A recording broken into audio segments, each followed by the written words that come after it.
let's talk about the dreaded wind saver. Now they are an important element of the design of the chromatic to make it playable, but it is also one of the banes of the existences of chromatic harmonica players. I notice sometimes playing the chromatic that chromatic plays wonderfully. I never hear any buzzing sounds, and I might play one time and the whole harmonic is just really acting up. So before we go in and you show us actually how to clean them, what are some things that you can do? I've heard some people say put the chromatic under your arm to kind of warm up the whole instrument before you put it in your mouth. What's the right thing to do to help minimize that, or even tell us why sometimes it's going to be more buzzy than other times? Right. The wind saver, as you said, is necessary for the chromatic. The design, you have blow and draw adjacent to each other in the same hole, and you need to close off the blow reed when you draw and vice versa. And you get a more focused tone, more focused sound, and as the name says, wind saver, it saves your breath. If some people they figure, well, they're annoying and they take them all off, and then the harmonica is very, very airy, and the low notes with the longer, heavier reeds do not respond at all. So they are necessary. Do not take them off. A wind saver has to be very light in weight in order not to interfere, but that in itself can be a problem. It attracts any type of moisture, condensation, will go to the wind saver. And now with some of the modern designs, plastic body or metal body harmonicas do not absorb any of the moisture. The wood bodies in the olden days used to absorb, so it wouldn't all go to the wind saver. So usually on wood body harmonicas, people really don't have that much issues, but it depends how much saliva or condensation was in the harmonica goes in when the play. Some players are very, very dry, they have much less issues.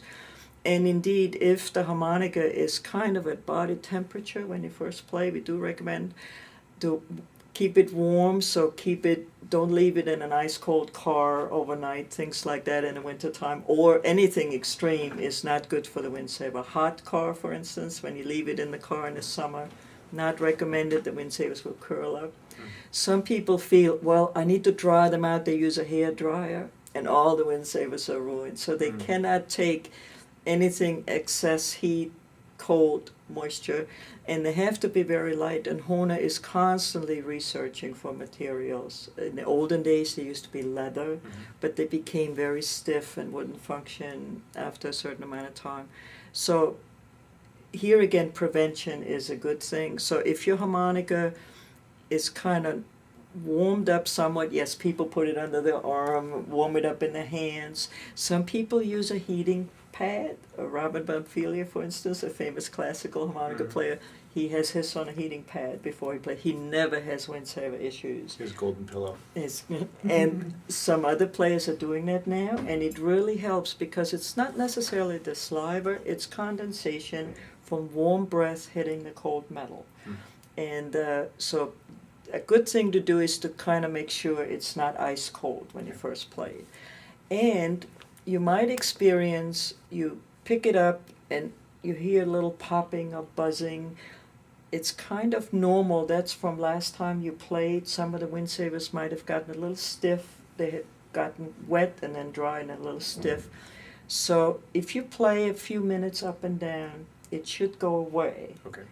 But then sometimes you pick it up, it's perfectly fine, and after like 20 minutes of playing, everything starts to go funny. And so that is, you have a little bit too much condensation. So if you can tap it out well, maybe wait a moment or two, it should help. But the chromatic, I'm a chromatic player myself. I played a 16-hole, and I found we have to be a little bit more relaxed about the situation because the audience, most 99.5% of the time, will not hear any of this, but we hear it because it's so close to us.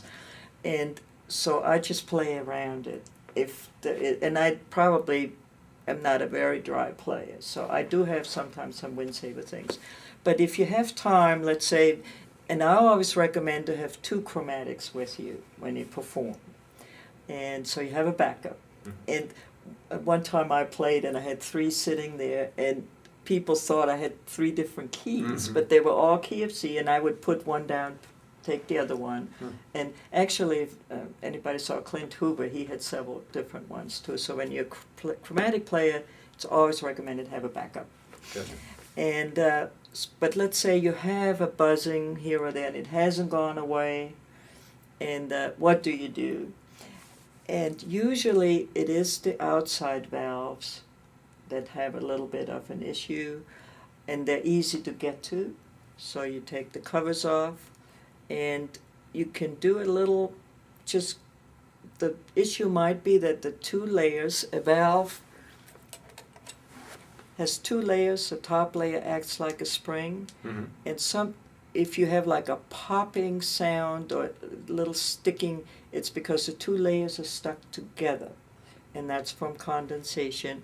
So we're trying to unstick those, and you could use, even if you had nothing else, just a piece of paper. Actually, a piece from a brown paper bag has a little roughness to it, and that works really well. But this is a piece from a business card. So if you were somewhere and you had nothing else, you could cut a little strip, and you just go between the 2 layers. I kind of need to. Yeah. And you press with your finger, and you just scrub back and forth like that. And that would clean any deposit off. You could use a regular piece of paper even. And sometimes if it's like sticking up, you could use your thumb and get it. This piece of paper is a little thin. Or you can have like a feeler gauge or a razor blade type, and you can straighten it out by going down with your thumb and have a little support underneath.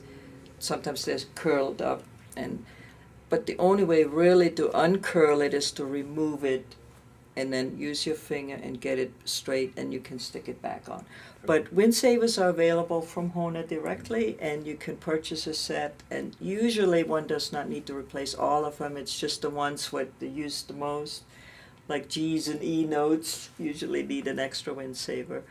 You can certainly do a little cleaning ever so often, and warm-up playing time helps to loosen everything up. Wind savers are almost like guitar strings. They need to be replaced ever so often. And chromatic reeds last a long time for most players, but eventually they could wear, so they can be replaced.